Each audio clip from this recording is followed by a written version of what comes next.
We are at the beginning of the year. Everyone is working on their goals. They're thinking about performance evaluations. And we're going to talk about SMART goals this morning and present kind of two ideas. One, why SMART goals are helpful, and two, why thinking about goals differently is also a helpful perspective. So I am so excited to see what your thoughts are in the chat.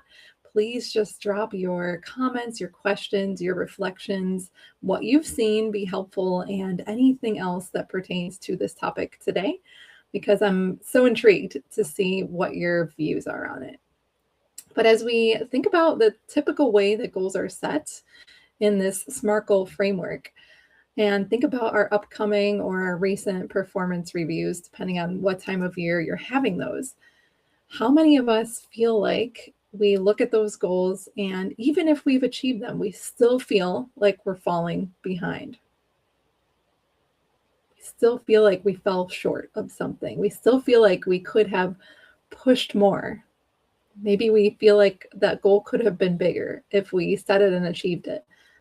Or maybe we haven't reached some of the goals because things were changing. The work world is dynamic, especially in healthcare.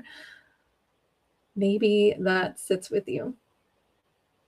So this conversation this morning is for those who are high achievers, which I know all of you are, those who are in those roles, or maybe you're in an administrative role as well. But we're not going to talk about mindset or motivation. We're going to talk about what systems are out there and how you could think about these systems a little bit differently, because the default is likely to be that SMART goal framework. We want to measure it, right? We want to say, did the thing get done? And these are important. We need them. We need SMART goals in our world. They show up in performance evals, like we talked about. They drive strategic planning. They, could be in your leadership development or promotion framework. If you get to this level, if you get to this goal, then things unlock for you, right? And to be clear, they really exist for very good reasons. They create alignment and shared visions of where you're going in your team and your organization. For yourself, they give you that roadmap of where you want to go in your career. They could be measured, so they can be checked off. And I know for all the high achievers listening, we love a good checklist. We love a good to-do list. We love crossing off things as we achieve them. That feeling that you get, that excitement and that momentum, is motivating when you, oh yeah, I got it. I checked it off. And it's also helpful in very complex organizations, right? There's a lot of interdependent, complex work that we do in healthcare. And so I am definitely not here to say that SMART goals are not needed at all. In fact, I teach SMART goal structure and planning for our learners at my school. But here's the thing. SMART goals and frameworks and strategic plans, they're built with the assumption that things are going to stay consistent. Energy is going to stay consistent. The workplace is going to stay consistent. And they're built for predictability. So they're making a lot of the assumptions about what will be the same going forward, and don't have that inherent built-in flexibility at times. So with that, our environments are not that way. They're dynamic. They're changing quickly. There's new information and new initiatives coming at us every day. With the advent of AI, things have exponentially changed for us, right? And so when we have these goals that seem a little bit rigid, or at least they're written that way, when they don't hold up for us in real life, when we look around and say, oh gosh, I don't know if this is even achievable anymore. We sometimes assume or put the onus on ourselves that our problem is that we can't execute, or we put this burden on ourselves that we have some sort of deficit if we can't get to the goals that we set out for ourselves. And so this short session this morning, I hope, is going to bring a new perspective of how you can internalize these goals differently and also look at them from a new perspective, or write some new ones for yourself that you can use to keep that momentum going, keep your well-being protected, and recognize that the conditions we work in are constantly changing. Think about staffing models, priorities changing, your scope might change. The goals are set that stay the same, those SMART goals or those strategic goals, but all of these other dynamics continue to flux and fluctuate, right? So here's what I see with high achievers that happens often. They overcompensate sometimes to get to that goal. They work longer. They work harder. They over deliver. They over promise, maybe, in the light of what's going on. Or there's ambiguity around the goal and there isn't clarity around what the expectation is. I love Brene Brown's books, all of them really. But in Dare to Lead, she says, what does done look like? What does that version of what that looks like? Can you articulate that? And if you can't, we need to really gain some clarity around what is the actual deliverable that you're working towards. Sometimes high achievers, we work to perfection. We try to attain that unattainable, right? We can continue to work on things for an inordinate amount of time. And it could be because we don't have that clarity around what the end goal really looks like. And we haven't asked for that. What does done look like? Paint me a picture of what done is. So instead, sometimes we internalize it and we are thinking that we have some sort of deficit or we are inefficient or we have some weakness that doesn't allow us to get to that end goal, when in reality, there's just this context gap of, okay, I need more information. I need more resources. I need more clarity on what this actually looks like. So I want to ask you a question. I'd love to hear your thoughts if you're tuning in live or you're listening on the replay. When you don't reach a goal you set for yourself, and you can even think back to 2025, at the beginning of that year, we set a lot of goals, or maybe you've already mapped out your goals for this year. If you don't get to one, how do you view that? And when I say how do you view that, how do you view yourself in the context of not achieving that goal?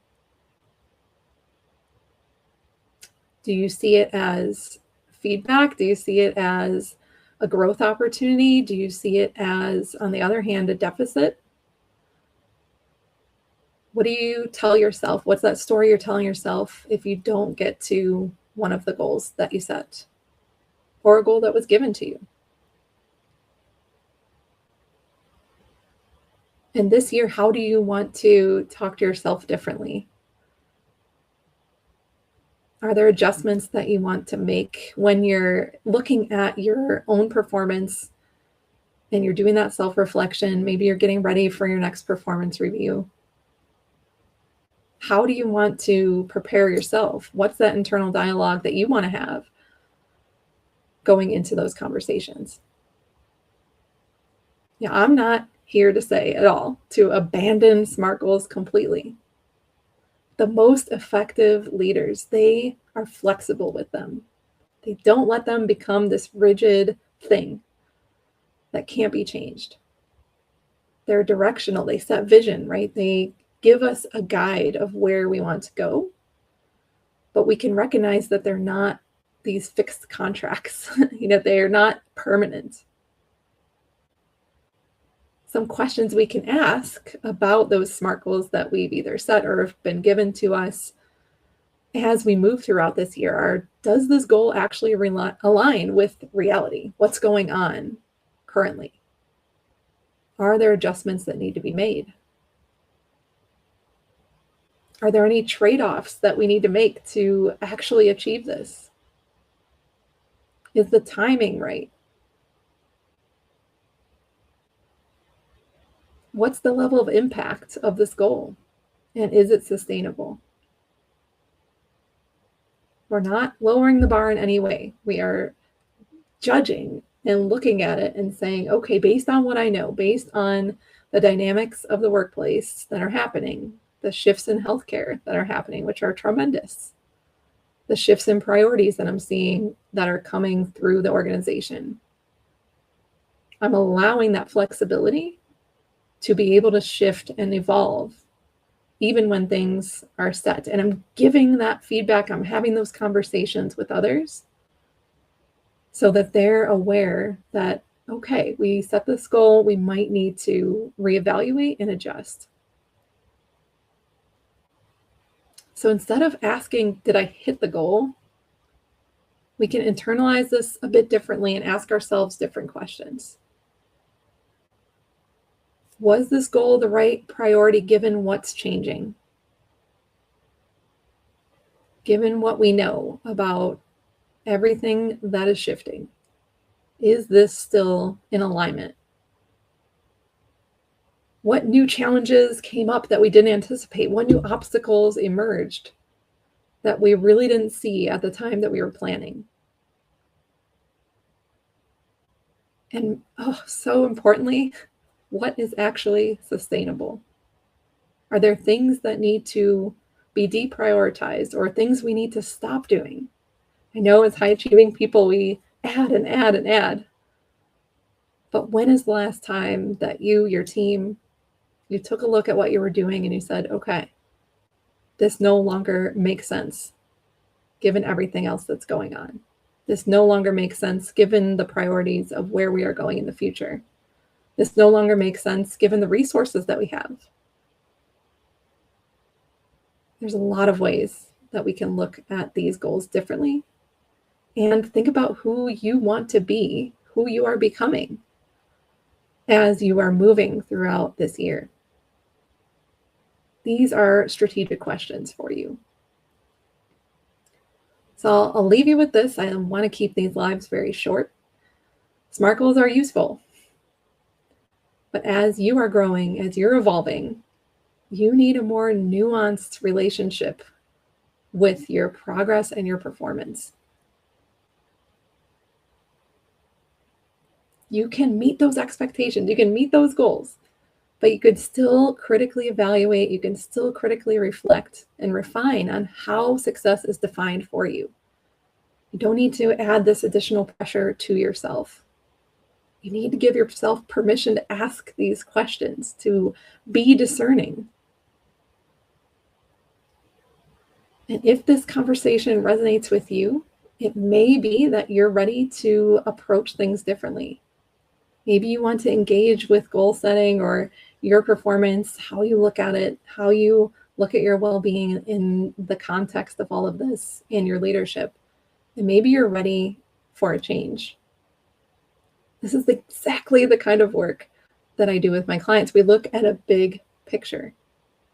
And I want to thank you for spending your time with me today, but it's only a short time. So if you want to talk more about what this looks like for you, if you want to plan differently in 2026 and think very strategically about your goals, the sustainability of them, your impact, just go ahead and book a call. Send me a DM. I will be happy to support you and give you some insight, ask you some hard questions.